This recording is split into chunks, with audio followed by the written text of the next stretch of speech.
Hi friends, welcome to Gallant IAS HEPGEC program. Here we are going to revise history, economy, polity, geography, environment and current affairs by solving previous and model UPSC questions.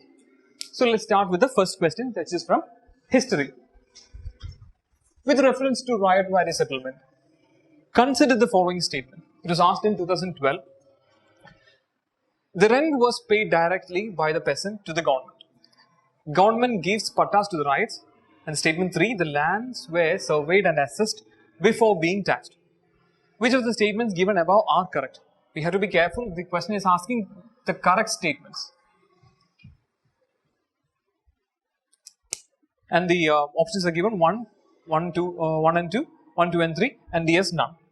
So, riot valley settlement is part of colonial, part of British land revenue settlements, which included permanent settlement, Mahalwadi settlement, etc. So, it was introduced in the 19th century by Thomas Munro in the Madras province of British India, and it was later extended to Bengal, Bihar and Assam. So, the first question, the first statement is rent was paid directly to the government. The important feature of riot valley settlement is that it established a direct link between the government, which is the British Raj, and the peasant. Before that, we had middlemen who collected revenue from several peasants and paid to the government. Now we have a direct link between the British, the Raj and peasants. So rent was directly paid. The first statement is correct.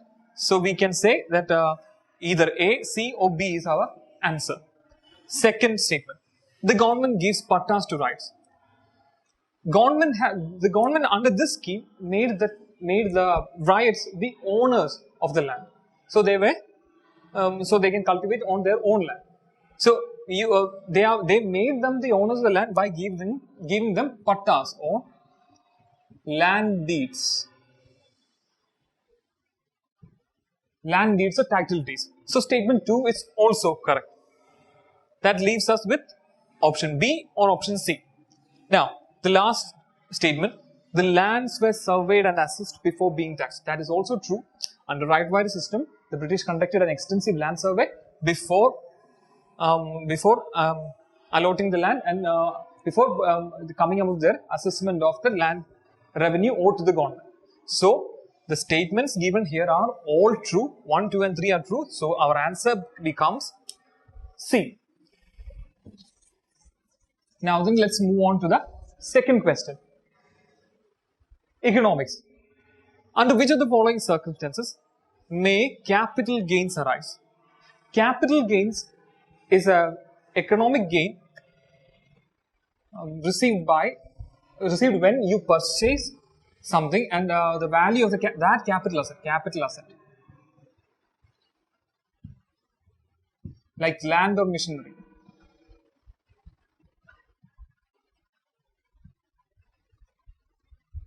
The land or machinery, the price of that, the value and the worth of that is increasing, the capital asset is increasing, then we say we having a capital gain. When we are comparing it with purchase price.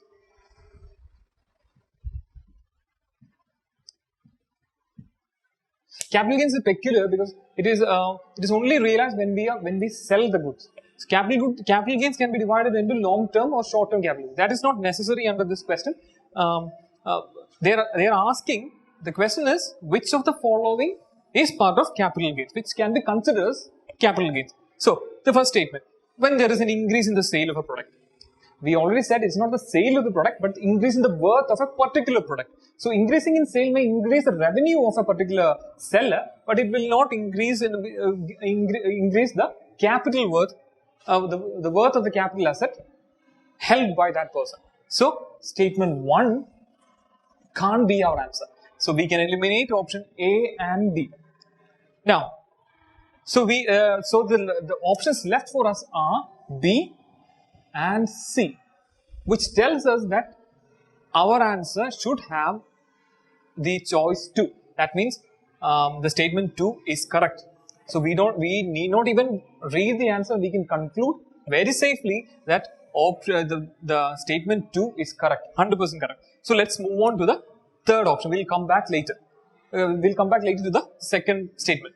Third statement. When you purchase a painting and there is a growth in its value due to increase in its popularity. Yes, that can be considered as capital gain. It is a capital asset, and the worth is increasing over time. When you consider the purchase price is less. The purchase price is less than the value it holds now. So we can say option 3, the statement 3 is also correct. So our answer comes as B. Let's just consider the second statement. When there is a natural increase in the value of the property owned, yes, it can also be considered as capital gains. So our answer is option B. Let's move on to the third question from polity. Which schedule of the Constitution of India contains special provisions for the administration and control of scheduled areas in several states? When the Constitution of India was formed, we had only 8 schedules. Subsequently, through different amendments, we have reached 12 schedules now.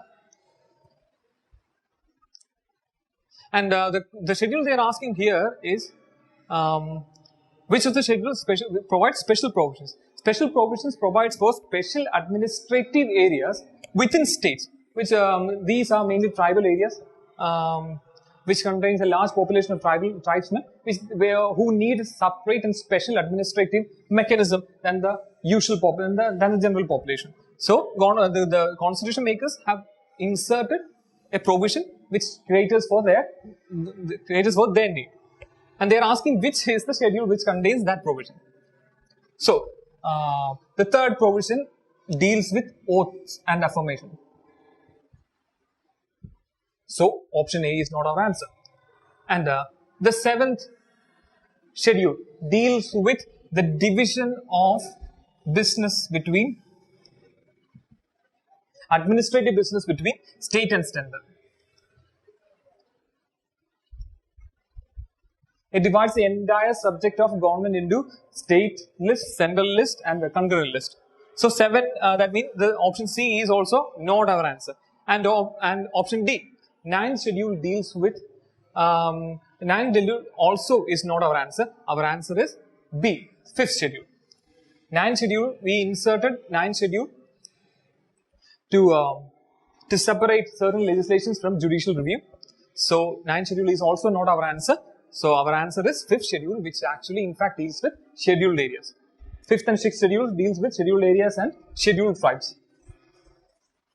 So our answer is again B, 5th schedule. Now, the question from geography. Which one of the following countries does not border Caspian Sea? It was asked in 2003, but it could be asked again. Questions like this always repeat. Important geographical locations and peculiar geographical features like mountains and lakes and rivers and straits. These are important in our exam. So you have to have a rough idea of how they work and what are the neighbors, and we have to know how they are. Which of the following does not stay? They are asking which of the following does not share a border with Caspian Sea. So the answer is straightforward. It's answer option A, Armenia. Armenia is actually a landlocked country in the Eurasia. It does not have a border with Caspian Sea. Caspian Sea is a inland lake. It's one of the very large lake, and Armenia does not have a border with Caspian Sea. Doesn't share a border with Caspian Sea. So the right option is A. And the 5th question from environment. With reference to dugong, a mammal found in India, which of the following statement are correct? It was asked in 2015. And the options are given. The options here are very peculiar and very informative. If you look at it, we can say that definitely one of the statements is wrong. We don't know which one yet, but we can conclude that one of them is wrong because none of the statements given, none of the options given has all of the above in it. So we can say that one of them is wrong. Let's see the statements. The first one is, it is a herbivorous marine animal. Yes, it is a herbivorous marine animal. In fact, it is called a sea cow. And it feeds on seagrass. So, yes, it is a herbivorous and marine animal. So, first statement is correct. So, we can conclude it's either A or C. Now, the second option. It is found along the entire coast of India. No, it is not found along the entire coast of India. Its range is restricted in certain pockets like in Kutch, Gulf of Mannar, near the Andaman Islands. So, option 2 is wrong. That means we already got our answer. Our answer is C. Let's just consider the last statement. It is given legal protection under the Schedule 1 of Wildlife Protection Act 1972. 1972 Wildlife Protection Act divides species into different schedules, assigning each of them different legal protection, and of which Schedule 1 and Part 2 of Schedule 2